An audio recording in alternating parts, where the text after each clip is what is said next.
Happy days, we are live. Guys, we're going to kick off today's live session talking about why you might be finding exercises are making your back pain worse. They're maybe aggravating or flaring up your sciatica. And I can see there's a couple of you guys that have posted some of the comments already before we've gone live. So I'll touch on some of those questions and some of those exercises that might have been recommended, because there are lots.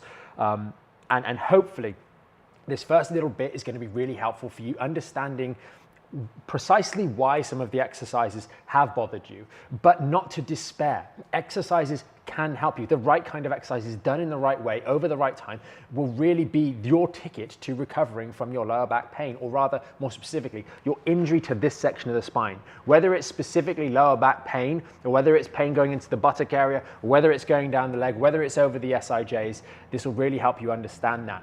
And obviously, as always, we're going to be going through a heavy round of Q&A. So any of you guys that have any questions, comments, etc., you can post those in the comment section, and we'll go through those as they come up. So the first thing I wanted to talk about is just with regards to why the exercises are actually making your back pain worse. And this kind of follows on from the live session that we did on Wednesday, where we talked about the different kind of relief strategies and relief exercises that you might have been given in those three categories. Go back and revisit that one if you want more details on the relief strategies, or the three categories of them.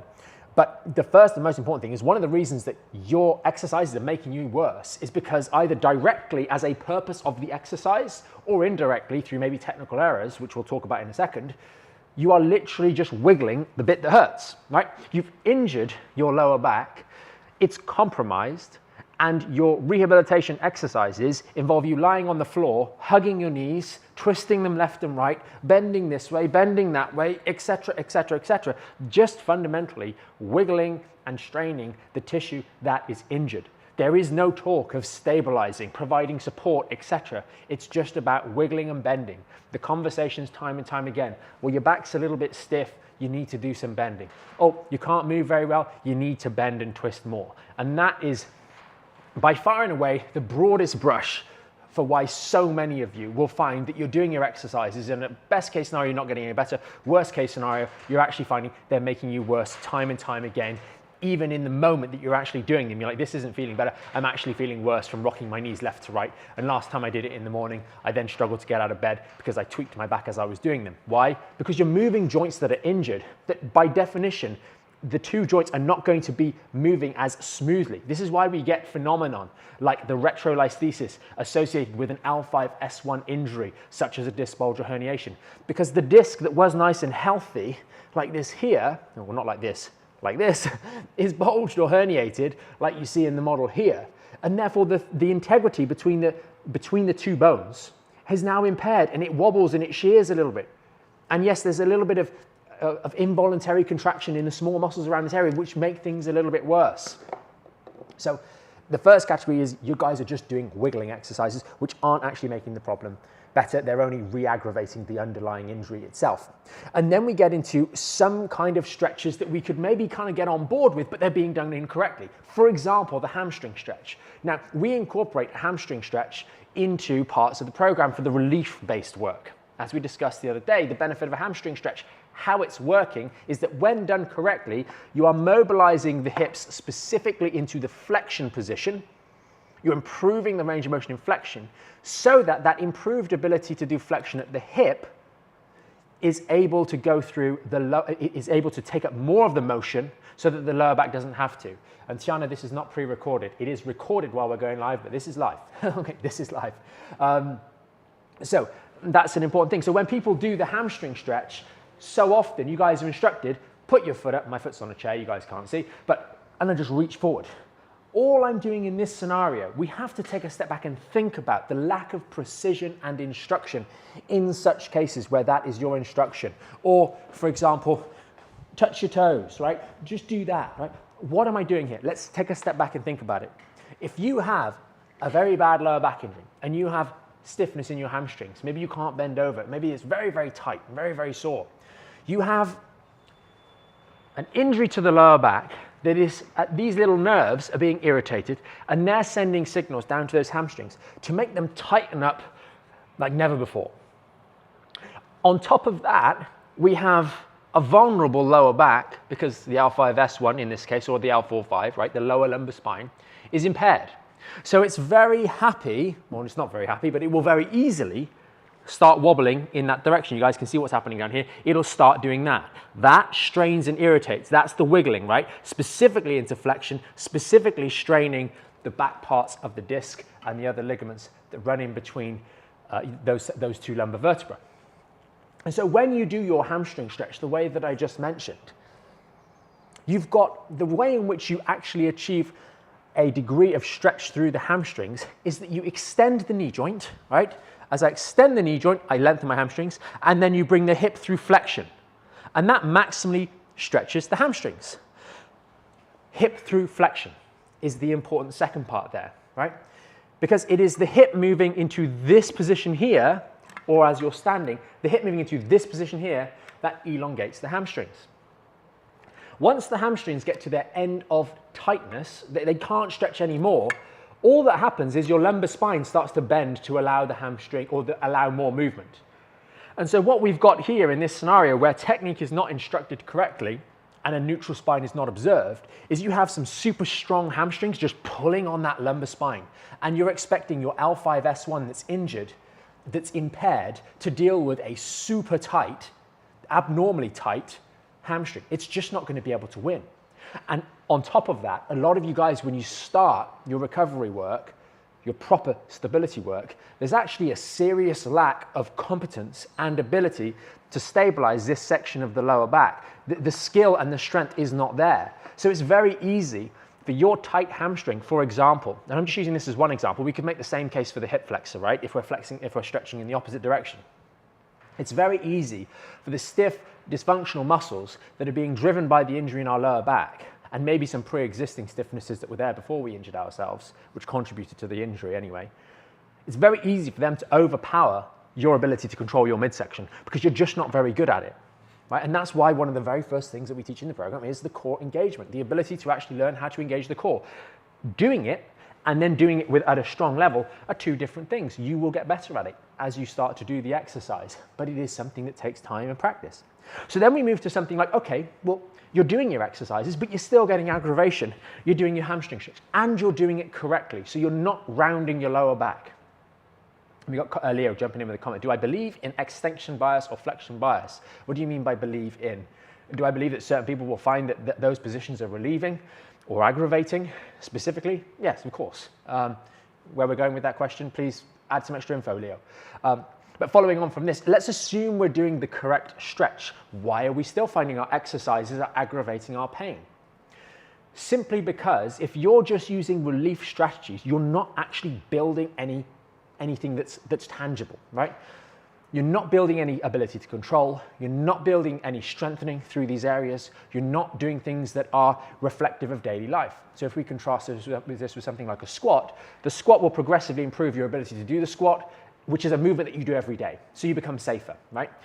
So if you're just relying on relief-based work, even if you're doing the right kind of stretches for the lower back that take pressure off the right sections, that mobilize the hips correctly, because you're not doing any strengthening work, any actual rehabilitation work, as is distinct from relief practices, which would be stretches and things like that, some of which we do actually advise, then you're not actually making yourself safer on a moment-to-moment basis. So you're just going to find that the day is a standard roll of the dice, as it was before you were doing your exercise, right? The reason you're doing exercises to try and relieve your back pain is because you have a back injury and because you're in pain, right? You're finding that you're getting daily flare-ups and aggravations. If you're doing a stretch that is the correct stretch, done with the correct technique, that doesn't change the fact that you're still weak and vulnerable and irritated. And so you're still got that same roll of the dice that you might flare yourself up while you're reaching for the kettle tomorrow afternoon, for example. So it's important to bear those things in mind when we are evaluating, okay, in that scenario, we've gone through the ones that obviously are making things worse. We've gone through the technical errors. But what about specifically when we're doing the right stretch? Well, the stretching themselves, being stuck doing relief-based practices, is not something that builds your resilience. So you're still going to get flare-ups. And that's not so much to do with the exercises. That's more to do with the fact that you're just not building anything, so you're still vulnerable. And then we come to the category of, okay, so we're doing the right exercises. What are the right exercises for someone with lower back pain, sciatica, etc.? The right exercises are exercises that teach you how to stabilize the spine as the basis, that then allow you to build load tolerance to support and protect the spine while it's going through a healing process, strengthen the surrounding muscles in this region. Those exercises are similar to movements that you might do in everyday life, so they have additional benefits that are protective, that protect you on a daily basis, and that you will use later on to scale the load-bearing capacity of the spine, so literally make it stronger than it was before. However, when you start doing those exercises, as you might expect, you're probably not very good at them. And so you're naturally going to make some errors. Now, the idea is that if we're doing these exercises and we're practicing carefully and we're watching tutorials and we're maybe using a little bit of support, then we can minimize the amount of errors we make when we're learning to do it correctly. Just the same way in which a child who's learning to walk will fall over a couple of times on their way to being able to walk successfully. You guys are probably going to make some mistakes on the spine stability exercises on your way to learning how to perform them correctly. And so that's one of the scenarios where temporarily you might find that you are feeling like the aggravation or the exercises are making your back pain or your symptoms worse, but it's very explainable. And that's why, to help you orientate yourself in the real world of your rehabilitation, we're always shooting for aggravation-free repetitions with correct choreography. So for example, you might get someone come in and they do a hip hinge to start with and they're going like that, right? That's not the correct hip hinge. So you're likely to aggravate yourself when you do that. And therefore it's perfectly reasonable that although you're trying to do the right exercise, you're making some mistakes, so you're flaring your back up, so your exercise is making your back pain worse. That's because you're doing your exercises wrong, and that doesn't mean we need to throw the exercises out. That means we're learning to do them correctly. So when you start doing the exercise correctly, you realize that when I go to here, I start to lose it, and I get aggravation. Again, I've done the exercise wrong, which is why it made me worse. Now I'm doing the exercise correctly, and I get no aggravation. Boom, happy days. Now, I might still be getting some aggravation in those moments because I haven't made enough progress. Right? I've only just started doing a hip hinge. To be able to hip hinge your body weight or squat your body weight, and that's it, is not appropriate levels of resilience for a human being. Quite honestly, you might be sat at the dinner table and get up with your plate and you're doing more of a squat than you're doing in your rehab. So appreciating this is also very important. The final part of the picture here, especially in these early stages of the recovery process, is you've got to evaluate your daily life and the daily patterns. Like I just said, if we're here carefully doing 10 squats like so, but I hold my water bottle, maybe you don't have one quite this obnoxious, but if I then hold my water bottle and get off the dining table chair, I've already done a harder squat than I'm doing in my rehab. So looking at your daily life, picking up your toddler who weighs 13 to 14 kilos and putting them in the car seat while you're struggling with a body weight squat is going to be a reason why you're not getting better, or it's going to be a barrier to recovery. Now, at the end of the day, you've still got to put them in the car seat, right? So you can't get around that. But at least it helps you understand that at the moment, your daily life is actually more strenuous and challenging than your exercises. So don't unfairly blame the exercises when actually it's more a case of your daily life. So I've been through a lot there. Hopefully it's helpful. And I'm going to jump into some of the questions because actually there's a lot coming in here. So I'll try and read through it and we'll go from there. So we've got a couple of bits and pieces on here. What's your advice for sciatic pain, herniated disc, please? Amen. We're going to be talking about that here. Leo says he was in a program called High Performance Spine. They said if I can't bend forward, I'm extension bias. Most people that have a lower back injury, bending forwards is if it's a lumbar spine issue,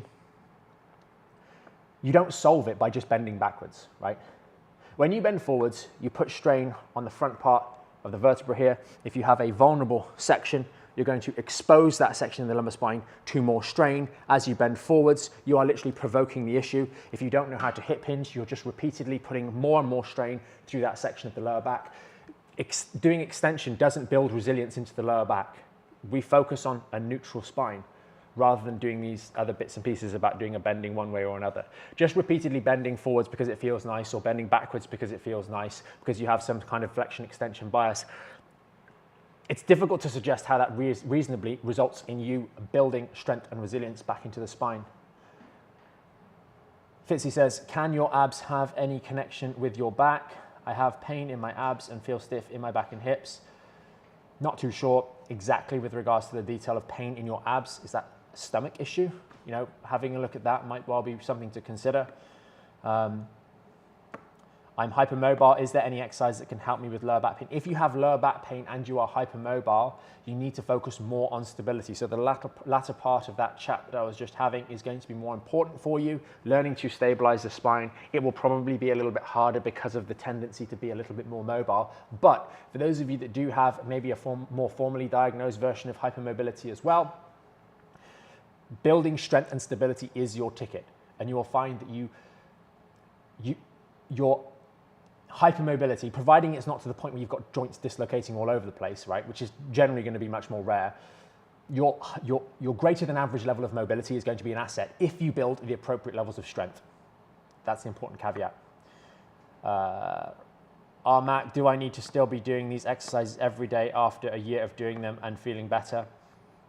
You should be continuing to build strength and resilience for the long term, right? That's the most important part. If there's one gift that you guys get from coming through the program, it's the fact that you have developed the habit of incorporating an element of strength and resistance training into your daily life, and you keep doing that for the long term. Yes. Yes. That is the idea. What else have we got here? Someone's got some modic changes at L5-S1, some disc degeneration. Makes sense. Food Love says, I had my disectomy yesterday, and thanks to rehab, I already did a bridge for physio before I left and can move. Nice to see you getting rolling in the right direction, Food Love. That's really good. Literally, this guy's advice is amazing. I appreciate that. Just take it easy in the days that follow, right? Don't do anything too strenuous, but also evaluate the activities that you've been given approval for post-surgery compared to the exercises. And I think you'll find in a lot of cases, what you're doing in the rehabilitation when you're being careful and controlled is significantly safer than basically everything else, right? You're gonna go, you might be straining on the toilet seat. That's more strenuous on your lower back than doing some careful bridges on the floor, marching bridges on the floor, for example. The physio's given them hip twists, which maybe not so great, but hopefully it makes sense why, as to the discussion at the start of today's live session. Looking on YouTube.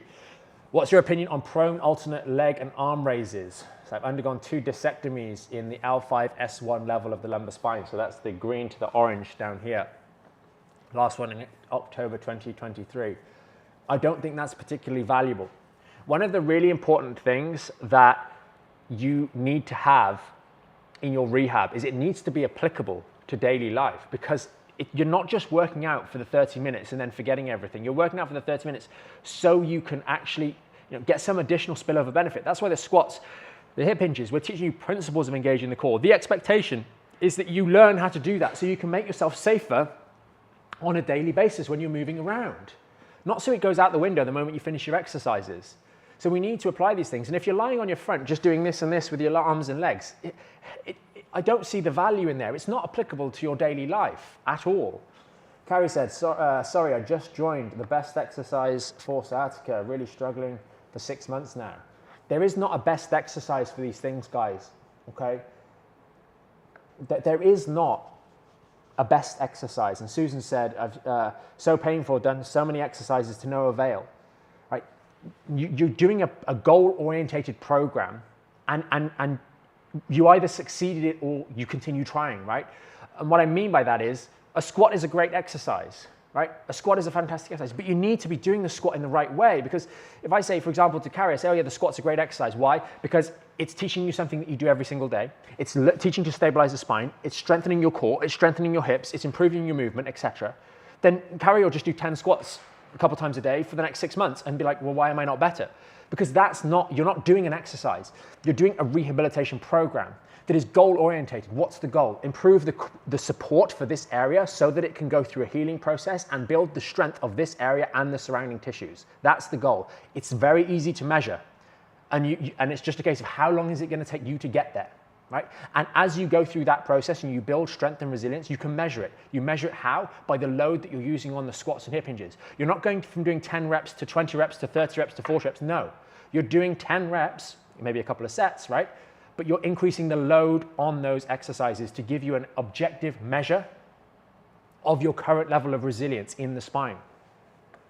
So I don't think exercises lying on the floor, just shaking your arms around, are actually very good. That being said, something like a dead bug is a valuable piece of a program, as we talk about. Tara said, these rehab movements were given to me by my physio when diagnosed with a disc extrusion. So ball squeeze, seated neutrally, a mobility slump. So I'm assuming it's like a ball between the legs, squeezing the ball, right? And then a slump, and then a lying figure 4 stretch, piriformis, and then knee hugs. Like, guys, this is a great example. Thank you for sharing, Tara. What she's got there is just like some random stuff that's been pieced together, and unfortunately that's so often what you guys think of as exercises. So I'm perfectly empathetic for Susan to come in here and say, I'm painful, I've done so many exercises to no avail, because Susan's probably done the stuff that Tara just mentioned, right?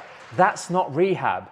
That's random stuff that's been put together, you know, probably, you know, I don't even know, right? Because it's just, it boggles the mind as to the thought process that's gone into that selection of exercises. Right? What are you trying to achieve by doing this? And often it's because we're focusing on pain rather than rehabilitating an injury. We're ignoring the injury, right? Tara said, I was told no exercise should aggravate your pain, which is correct, right? The exercises that you're doing should not be aggravating, which is why we talk about aggravation-free, right? And if you do experience aggravation of your symptoms while doing, for example, a squat or a hip hinge or a dead bug or a hamstring stretch, you should stop immediately. But you stop and you take a step back and go, did I do something wrong? Am I rounding my lower back? Have I twisted my spine? Am I using too much weight? Have I gone too low? You stop and you debrief. You need to have the tools to be able to debrief. That's an important point. Carolyn has asked a very nice question. I love this question. How can you tell if it's sciatica or piriformis pain? The most important question you need to ask in response to that is, so how did you injure your piriformis? What did you do, right? How did you strain? There are some muscles that get injured, right? Biceps, bicep tendon, right? Pec tear, calf tear, right? And you can very clearly say, do you know what? I did that thing. I did a bench press, or I did a bicep curl, or I ran a marathon and I was not conditioned and I tore that muscle. How on earth we managed to tear or strain the piriformis is beyond me, right? It's a very small muscle that works in conjunction with other lateral rotators of the hips, that's underneath the glutes underneath the glutes in the hip area, right? How you've managed to injure piriformis. Piriformis is not a primary issue. Tom has asked, are you a physiotherapist? No, an osteopath. Piriformis is not a primary issue. Now, the piriformis is innervated by the L5S1 nerves. And so if we have an injury, just like the glutes, just like the hamstrings, just like the calves, just like some of the other muscles, if you injure this section in the lower back, you can get symptoms in, for example, this region here, the hip region, which might also involve dysfunction of the piriformis muscle amongst others. But sciatica also is not the problem. Sciatica, piriformis syndrome, stenosis, these are descriptions of the status quo of the lumbar spine or the symptoms that we are experiencing. They are not the problem. Sciatica is not your problem. Sciatica is your symptom, which is generated down here in the lumbar spine. Now, you might also have some spastic contraction of, for example, your piriformis muscle, and you might be one of the individuals that have a variation whereby the sciatic nerve pierces your piriformis, and that might be made to be out into a big thing, right? But your osteopath or chiropractor or physio or GP haven't often confirmed that. They haven't gone and done an MRI to see, oh yeah, your piriformis is pierced by the sciatic nerve. They're just saying, oh, it's piriformis because of this. It's like, they don't know you've got that. And then I put it back to you, if you are one of the individuals, for example, sorry to derail on piriformis, but if you are one of the individuals that have a variant of anatomy whereby piriformis is pierced by your sciatic nerve, bear in mind you've had that your entire life. And your piriformis has contracted before and you didn't get raging sciatic nerve pain. It's worth bearing that in mind as well. What are we saying? Are we saying that the piriformis can't contract because it's got the sciatic nerve piercing through it? Of course not, right? Otherwise, anyone with that variation of anatomy would constantly, every time they take a step or jump or do anything else, they'd get raging sciatic pain. So piriformis can be involved for sure. It can be involved just like the glutes can and the hamstrings can, but it's not a primary diagnosis. And I really don't know that it's necessarily that great if you then go and have someone hammering their elbow straight into that region of your buttocks and thinking that's going to solve the problems. Just looking through some of the other comments and questions we've got on here, there are quite a few. What else have we got? Pain walking on stairs. I assume walking upstairs or downstairs. A lot of you guys struggle with something like the step up, right? The step up. People will say, oh, I'm doing the step up and it's aggravating me. It's like, okay, but what about when you walk up the stairs with the laundry? What about when you walk up the stairs and down the stairs in the morning and in the evening? And that's why specific movements are chosen, because you're doing those movements every day. So if you improve your ability to perform the step-up movement as part of your rehabilitation, that's going to mean that every time you're walking up the stairs, you're able to progressively do it with better and better form, able to control yourself. Your hips not popping out to the side every time you're taking a step, causing your spine to twist and aggravate those symptoms that go down the leg, for example. What else have we got here? Are wall squats with an exercise ball okay to do? Daphne has asked. No, I don't think they're okay to do. And some people will recommend those because they view them as great isometric, low impact exercises for the quads. But again, why are we doing a wall sit? Remove the wall or the exercise ball when you're doing the wall squat, and what happens? You would topple over. So you're learning something. Why do that variation versus doing a normal squat within aggravation-free limits? There's no scenario, I would argue, where the wall sit squat is going to be superior. Now, if you're trying to improve your isometric strength of your quads, then okay, fair enough, right? But why not just hold a squat? Why not just hold a squat, right? You're learning and practicing a movement that has no applicability into the rest of your daily life. So do the squat because it's got multiple benefits for you. It's killing multiple birds with one stone. It's not killing 2 birds with one stone. It's killing like 4 or 5. It's killing a number of different birds with one stone. It's improving your coordination, your balance. It's applicable to the movements of your daily life. It's making you safer in daily life as a result of that.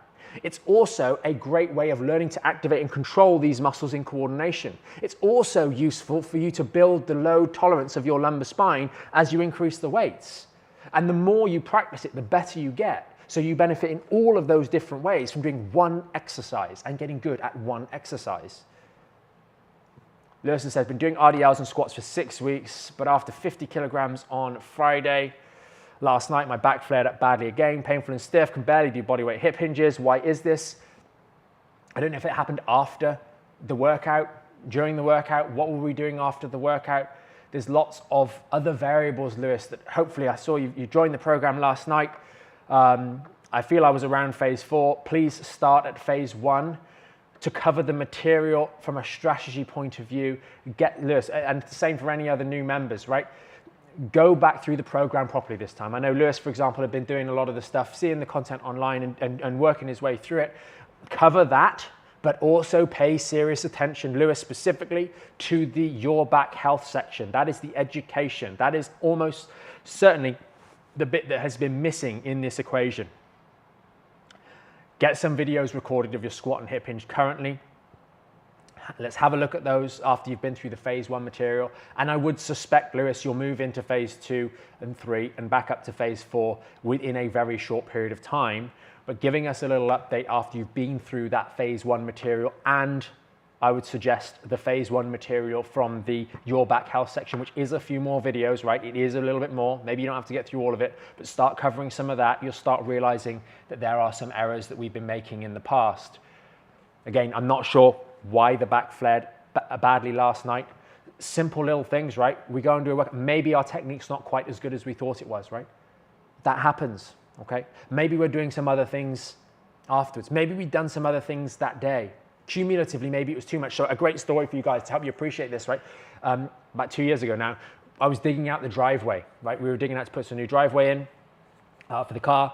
And I was digging out about foundations for the driveway of about maybe a foot or so, right? I'm digging out a foot below the ground, okay? And throwing it into a skip behind me. It's an 8-yard skip, so it's not a small skip, right? It's a big skip, okay? I'm doing that. I got 2 weeks to finish it, and the weather's terrible because it was about November time in the year. I'm not doing that. I dialed down my workouts for that period of time. It's only a fortnight. I haven't got long to do it, right? So I dialed down my workouts. I'm not training as hard at jiu-jitsu, and I'm just focusing on getting this job done. Too many of you guys will not consider the fact that your workouts have strain and daily life has strain. So you might be doing something new in daily life. You might have to do, for example, some maintenance work in the house or whatever it may be, and that's put up your daily life strain, and then you're whacking workouts on top of that. It's just too much. You're not that guy. You haven't got that far yet, right? So that's where we kind of learn this viewpoint in phase 4 of how to strategically kind of, go about our daily life and consider when the time to work out on full beans is and when the time to scale it back is. Some people will try and go back into the gym after they've been ill with flu for a week or two and go and kill themselves. That's a bad idea, right? I mean, kill themselves as in work really hard, not the negative variant, right? But they will go back into the gym way too hard after being unwell. That's a mistake. That's just out of ignorance. You don't know what you don't know, right? So these are other things to bear in mind and think about. Leo has said stem cells and PRP, they are positive treatments. We discussed this, I think, on the last live session, right? Stem cells and PRP for lower back injuries. They are injections, so injections carry risk, just the same as your steroid injections. But at least in that scenario, and I don't do them, but bear in mind, I don't do them, okay?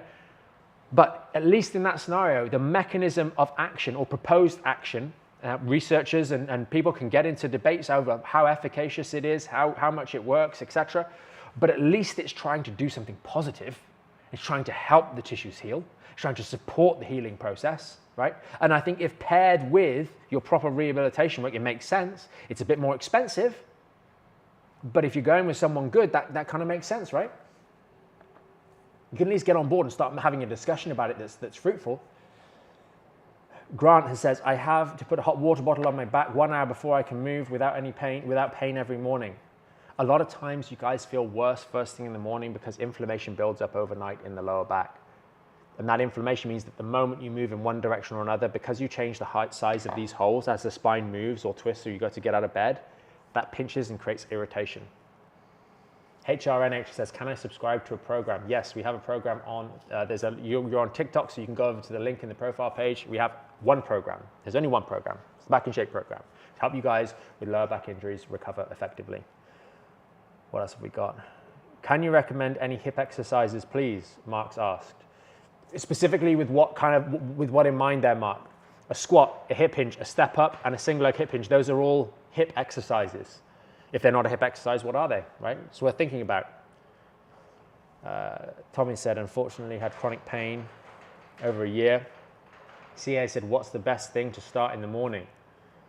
In what respect? The best thing that we often find is you get up out in the morning, you're not doing knee rocks and knee hugs first thing, but you get out of bed, stay upright, go down and make a coffee or something like that, put a dressing gown on or leave your pajamas on, whatever it is, and stay upright and just move around. That helps get rid of some of the excess inflammation down here. Now, some of the members find that they like doing their core relief work pretty early on in the day. So maybe, in that first half an hour, 40 minutes, they're doing a little bit of the lower body stretching with a neutral spine. They're doing a little bit of the towel decompression. They get a little bit of that contrast bathing on as they're downstairs. They just stick something down the back of the trousers, ice, hot, heat and ice alternating, right?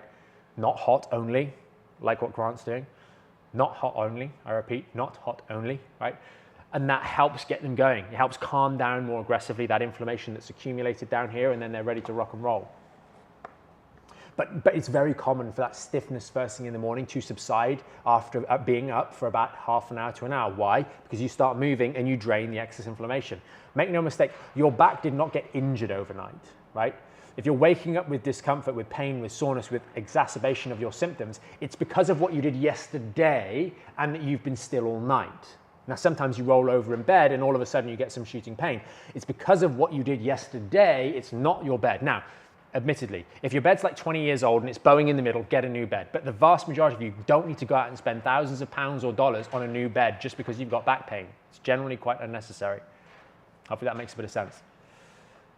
Grant says, I've only been doing bodyweight squats every morning, so I think I need to try holding some dumbbells. Thought that would make it worse. Grant, it sounds like you need a little bit more guidance, a little bit more structure. I would strongly recommend checking out the program, right? Just going and just doing a little bit more of that's not a plan, right? That's not a plan. Now, you might have the expertise to be able to do that, but you have to understand that doing squats every morning, that's not rehab. And unfortunately, sometimes people see the exercises online and they're just like, oh, well, I'll do some squats and I'll do some hip hinges and I'll do some. One of the big things that we're walking you guys through in the program specifically is actually making it so that as you go through phase 1, 2, 3, and 4, you're getting to the point where you've learned how to make a workout actually effective.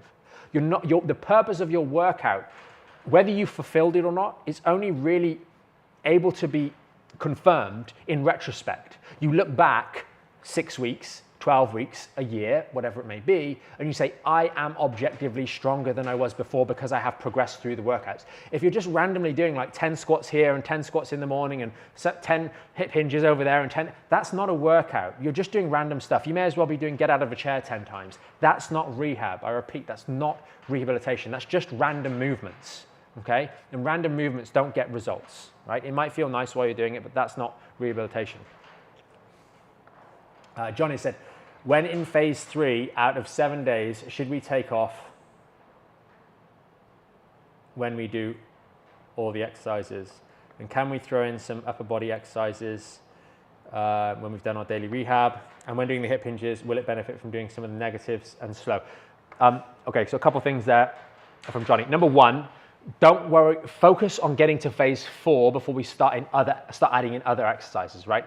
So for those of you guys in the program, get to phase 4 first. That's your priority, to get into that phase before we start worrying about adding in extra bits and pieces, okay?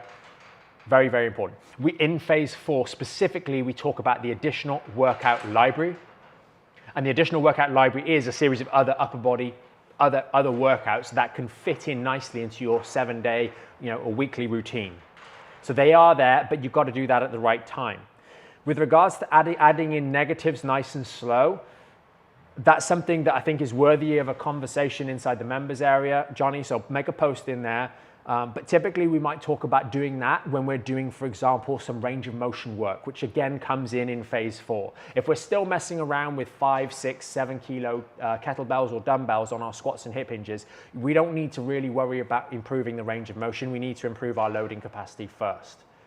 And so things like doing the negatives really slow. I was discussing, for example, with Julia in the members area today, right? She's working some range of motion on squats. She's just thinking of going up, on hip hinges. She's thinking of going up to about 30 kilos on the squat, fantastic.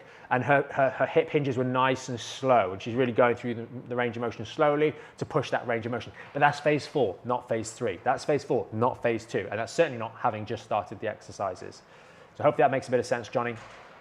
Just looking at some of the other questions. HRN has said, do you agree that breaststroke is bad for thoracic pain? Okay, so I used to do a lot of swimming. So I used to swim 12, 13 hours a week when I was at school as a teenager. So I have a reasonably good understanding of swimming, one might say. And I used to swim with someone who's very, very good at breaststroke. And I would suggest that the average person is not very good at breaststroke, and the average person with a spinal injury or a problem with their back probably shouldn't be doing breaststroke, right? It basically, I don't know what you're doing, but even when you're doing breaststroke as a good breaststroker, right, there's going to be a lot of you coming out of the water to breathe, right? You're not in a neutral position. And I think for those of you guys that have a back injury, that you're recovering from a back injury, the best use of the pool, quite honestly, is just float around and have a chat with a friend. Use it as some decompression time. Forget about trying to do your strokes. Because if you're a good swimmer, you're going to be tempted to start doing tumble turns. If you're good at freestyle, for example, or you're good at backstroke, you're going to be tempted to start doing tumble turns. Not going to be helpful. If you're early on in the recovery process, just go in the pool and float around, right? Go in the pool and float around, benefit from the lower gravity environment. MMR has said, I have piriformis syndrome, how can I fix it? By first acknowledging that piriformis syndrome is not a thing. Piriformis syndrome or symptoms in this region are coming from the lower back, right? You have a lower back issue that may well be involving the piriformis as well as the other glute muscles, right? And you've got the symptoms going down the leg. It's a lower back issue that is involving your piriformis. When you start realizing that it's a lower back issue that's involving your piriformis, you start prioritizing the lower back. When we think it's piriformis, we end up doing those figure 4 stretches like this, constantly aggravating our lower back, right? And wondering why we're not getting better. So if you've been diagnosed with piriformis syndrome, reframe that as I have a lower back injury that I need to prioritize, that happens to be giving me symptoms, and associating the piriformis. Because the piriformis, like I mentioned earlier on, right, it is in that bucket of hip muscles, right, buttocks muscles. It's very reasonable for the buttocks muscles to be involved in a lower back injury. You guys are often motivated by the pain that you experience. Then you go to the physio and they say, hey, look, your glutes aren't firing, or the glutes are weak, or this, that, the other. It's very common because these guys here will most frequently lead to dysfunction of these muscles here, which includes the glutes, glute medius, maximus, minimus, your lateral hip rotators, which are also innervated by the same sort of region, right? There's some marginal crossover, but the same sort of region. Your hamstrings as well, going down into the leg as well. So reframe it. We've got a good few comments coming in. I'm going to come back over to TikTok in a second. We've got, thanks, Michael, but my back isn't sore. It's my lower left, like sitting on a rack. I'm not sure where we got with that, Carolyn. This is in reference to the sciatica piriformis pain. That's fine. That's fine. The back doesn't have to be sore when you have a lower back injury. There'll be many people that have sciatica or sciatic-type symptoms, or they get diagnosed as piriformis syndrome, and you've just got symptoms in the buttocks and going down the leg. That's fine. There are many members that don't actually have lower back pain specifically. Their symptoms are in the leg, but it's a injury that is generated by a lower back issue. And then it's sending signals down there. When you're sitting down, you're not sitting on your piriformis, you're sitting on the sitting bone. And if you're sitting on the piriformis or you're sitting on these muscles here, you're in a dreadfully awful position for your lumbar spine. When you're sitting down, you are squashing down on the L5-S1 discs, right? You're not sitting on a rock here. Now, that motion to get your hip up to that angle might well put a bit of tension through there, but still, you're sitting on your sitting bones if you're sitting correctly. And if you're not sitting on your sitting bones, you're sitting in such a position that puts a tremendous amount of flexion through the lumbar spine, straining the very tissues, giving rise to referral pain. Now, a lot of people, okay, so in Carolyn, it's a little bit off to the side that she's experiencing the pain, right? Oh, it's like sitting on a rock, okay? Other people will notice centrally, they'll feel like they have tailbone pain, or they'll say, I've got coccyx pain when I'm sitting down. You're not sitting on your coccyx. You're sitting on your L5-S1, and when you sit on your L5-S1, the worse you sit, the worse a position you sit, the more you strain the L5-S1 disc, the more you're aggravating it. It is your L5-S1, and to a lesser degree your L4-5, that is under the increased strain when you're sitting down, and then your symptoms can be wherever they want, right? They could be in the big toe. Maybe you're someone that gets big toe numbness and tingling. Maybe you get burning in the shin, right? You don't have to have pain in the lower back, but we need to fully understand the problem to actually be able to, with faith, understand fully that it is a lower back issue, right? It is a lower back issue. Oscar said, should also core exercises due to my back? Should also the core exercises, like bridge marching? I'm not sure what we're saying there, Oscar. Could you just reframe, retype that for me, please, if that's okay? But Oscar, following the phase 4 workouts, which would include the dead bug and the marching bridge, for where you're at, is what we should be doing. But the value of the exercises like the dead bug and like the marching bridge, which people think are as core exercises, but your squat is way more of a core exercise than a dead bug and marching bridge once you get to a good level. They're valuable, but they're doing like, they're more priming everything, right? They're priming your midsection, warming it up, ready for doing your squats or hip hinges. Holly says, before my menstrual, I'm assuming menstrual cycle, a lot of ladies will notice their back pain or sciatic symptoms get worse during a specific period in that cycle. And one of the easiest explanations, now I'm not going to say that there aren't other more fruity explanations, more academic, they make you sound really clever, right? When your practitioner might talk about them. But the simple one is, what does someone who has tummy pain do? And that's what you're going to get. During that, if your periods are particularly sore, or if ovulation is particularly sore for you ladies, what are you going to do?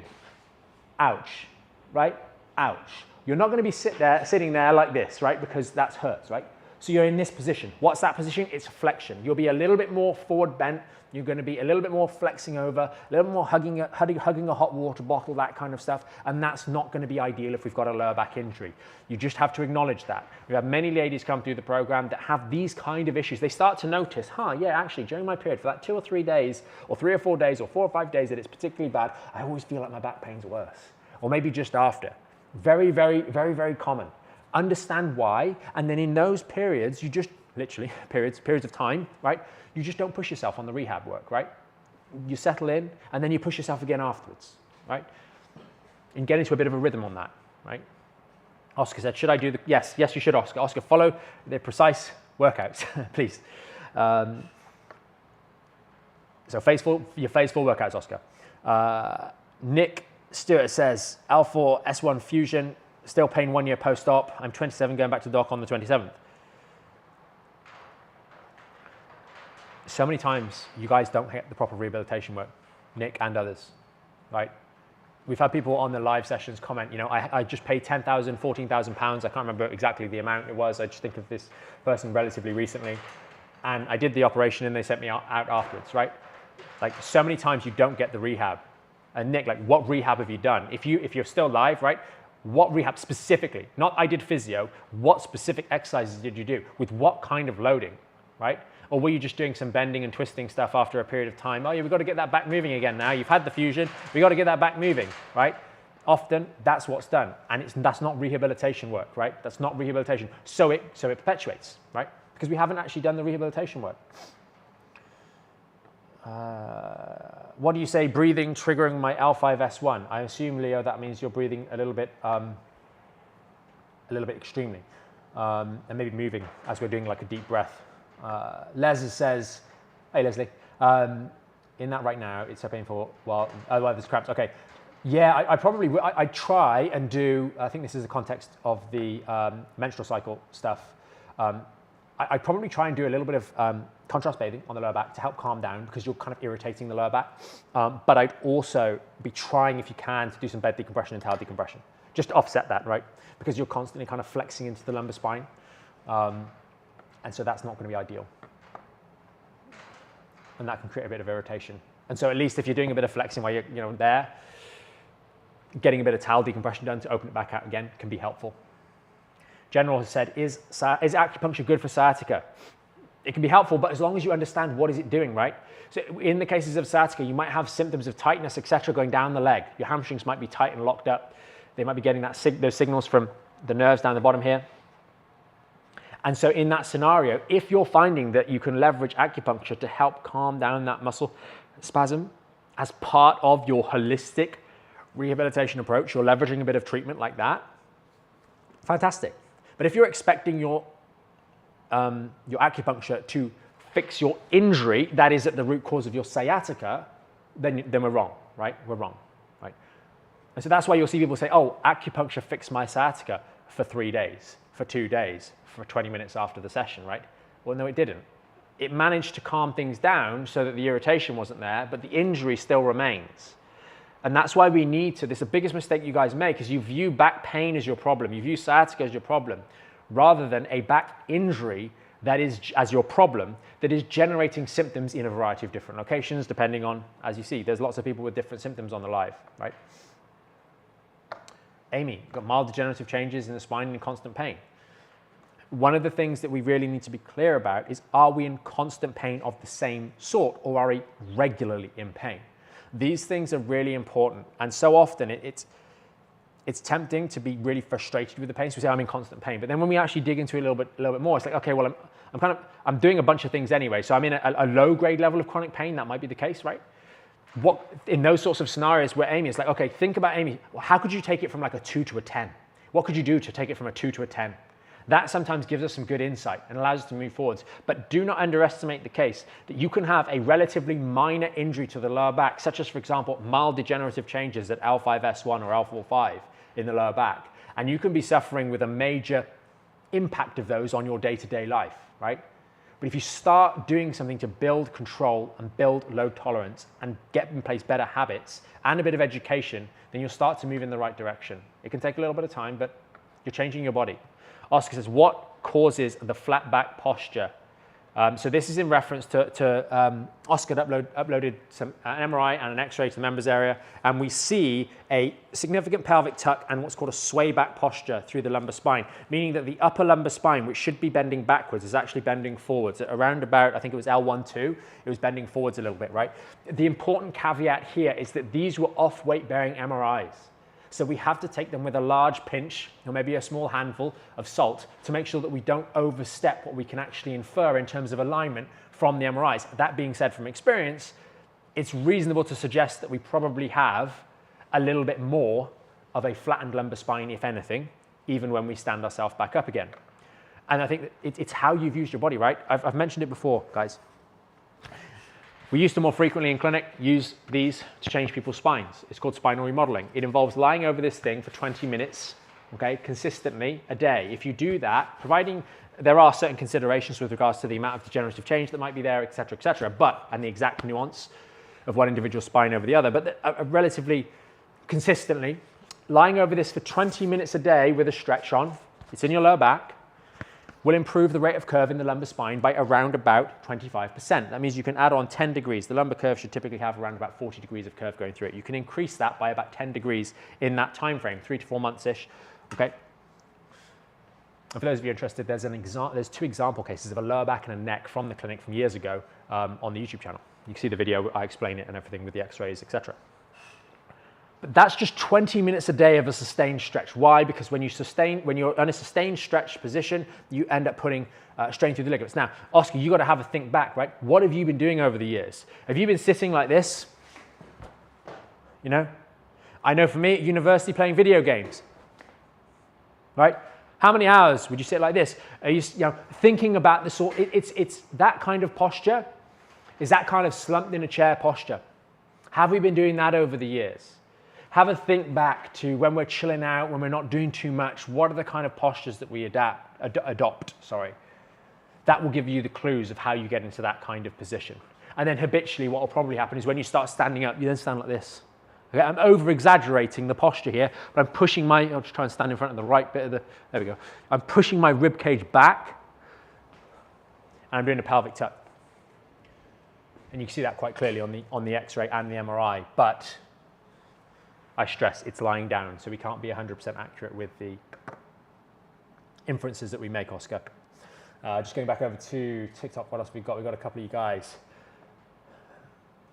Okay, I have, Mario has spondylolisthesis. What exercises do I have to do? Exactly the same ones. The spondylolisthesis is a really cool one because what we're dealing with, right? So from one of the comments earlier on, it was a case of, I've got some minor degenerative change, right? Someone else here has got lumbar spondylitis. Will it return to a normal position as before? If we're talking about lumbar spondylitis, that's not a change in position, okay? Anu. We've got Mario, who's got a spondylolisthesis, that's a shifting forwards. These are all varying different degrees of injury and strain on the soft tissues that are generating your symptoms, right? All of you, okay? Someone else has a disc herniation, okay? Fundamentally, you guys have an injury. Now, the spondylolisthesis is a really cool case because the spondylolisthesis is very clear on the imaging that you can see that everything's affected, right? In the case of the spondylolisthesis, there's normally a degree of facet joint irritation as the vertebra has slid forwards, right? We might have a pars defect. It might be a degenerative spondylolisthesis. I don't know, right? I haven't got the details here. But the point is, we have a shearing forwards happening. In the spondylolisthesis, we therefore have change, commentary on stuff not being great at the facet joint level. We will also often have comments about ligamentum flavum, as well as maybe some of the other ligaments, about its hypertrophy, right? Why? Because it's under more strain because the vertebra is sliding forwards. We will also often get commentary about the disc, because the disc now is having to load bear at an oblique angle. The vertebra is not right above it anymore. You try and hold something like this versus like this, you're going to feel a bit of problem. So you'll have a degree of disc degeneration and disc maybe herniation or bulging to some degree in the spondylolisthesis case. You will also, by definition, have stenosis because these two holes, the marker at the bottom and the marker at the top of the vertebra above, where the nerve comes out, have now moved from that position to that position, and there's a bit of disc in there. So the spondylolisthesis case is so great at describing what all of you guys have. When you injured the lower back, while the medical establishment, the individual, me even, because I talk a lot about the discs, right, might talk about that specific tissue, really it's a segment.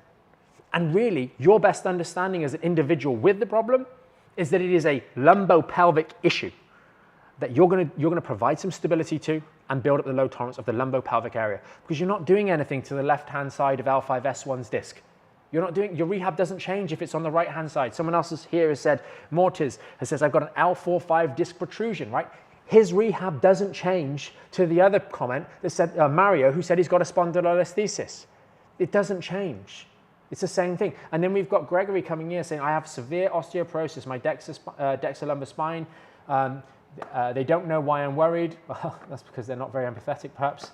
And I don't even know what exercises are safe to do.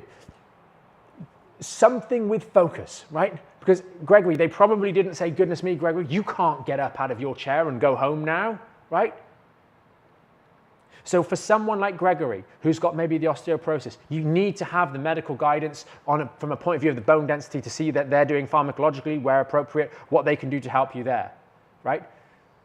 With the spondylolisthesis, with the minor disc bulge, with the L4-5 protrusion from Mortins, or Moritz, right?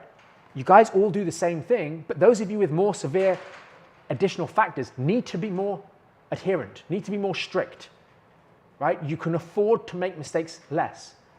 But you better believe that Gregory doing this, right, with his osteoporosis or osteopenia in other cases, this is going to be safer than him sitting on the toilet seat, because the toilet seat is all the way down there and he's going to bend and boom and drop onto the chair, right?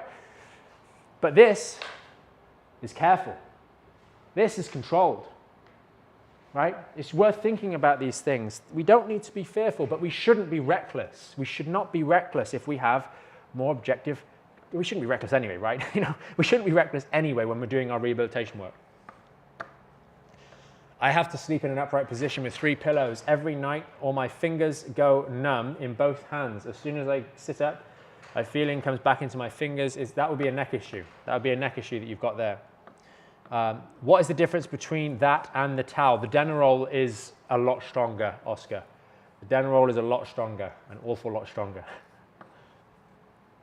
It's a very focused fulcrum. What else have we got? Bryant has said, would you recommend traction for pinched nerve? So you're talking about spinal decompression, for example, or something like IDD therapy, which you have on the big table at the other side of that wall behind me. Yes, it's great stuff. But you have to understand, and CA has also had, would you recommend traction for a pinched nerve? That might be the same person, but it's different accounts, right? Yes, decompression is great, because the pinched nerve isn't the problem, right? What is it pinched by?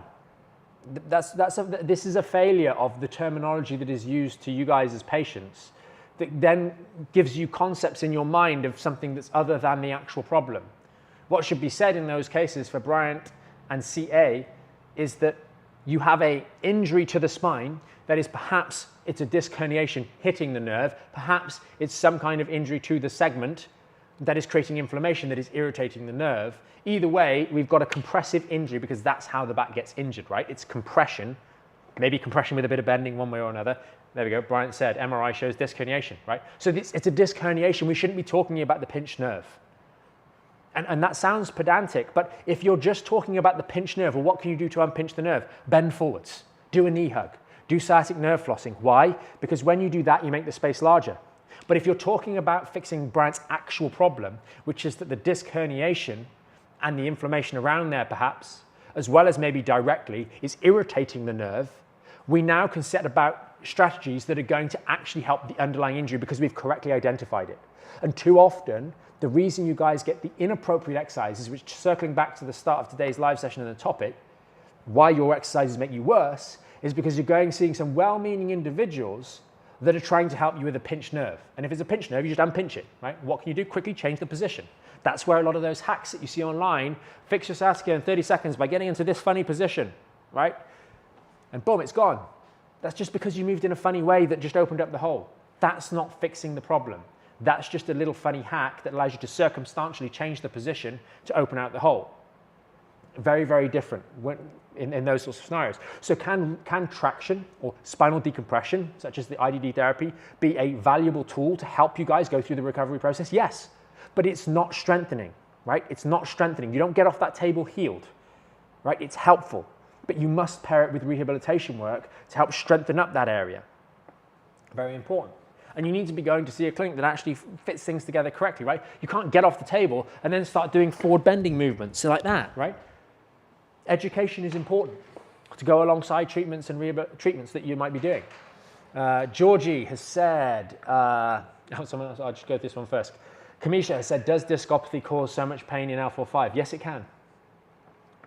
What's your opinion on shockwave therapy? I had physio say it was the best way to improve worn discs. I don't know if that's necessarily the case. I would say no, actually. No, I would say no, it's not. I would say the best option from a point of view of like the therapies that are directly, non-invasive therapies that are directly helping the disc specifically, I would say something like IDD therapy, which is literally unloading the disc. And then I would say something like laser therapy as well from a tissue healing point of view. two therapies that I've had a significant amount of experience, so over a decade using those specific treatments in clinical practice. Obviously, we've got the decompression and the laser in the other room. So those work. Shockwave therapy, if we're talking about true shockwave, that's typically done on tendons and ligaments and that kind of stuff.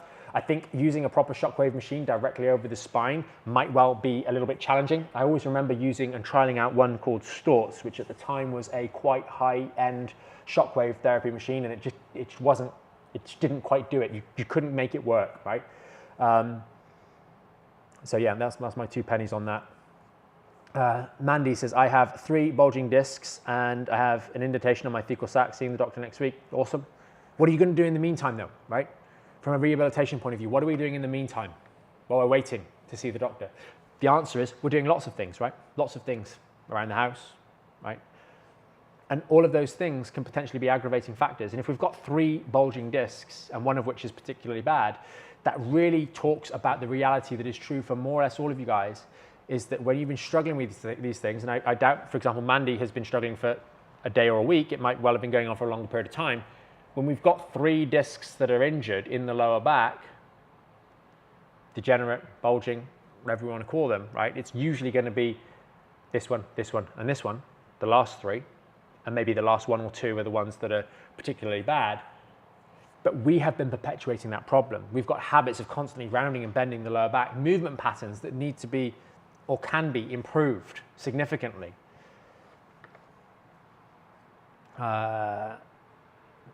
Catalina says, can we work out with the spondylolisthesis? You need to make sure you're doing things correctly with the spondylolisthesis. Just going to the gym to strengthen things up, no, I don't think that's a smart move. But building back up a foundation, learning to stabilize your spine, and doing the exercises that you will do in the gym, yes, that's fine. But just going in and randomly just starting to do some stuff in the gym, work out, your rehab would be a workout, and the rehab will turn into more of a workout, and then you can add in other things, and you can do things normally, right? I know of specific people that are working out at a very high level with spondylolisthesis, okay? But those people are very strong, right? They've built up a lot of strength. If you've got a spondylolisthesis and it's been diagnosed because you've been struggling with back pain, we need to start with the foundations. Make sure we've got an ability to stabilize the spine in the neutral.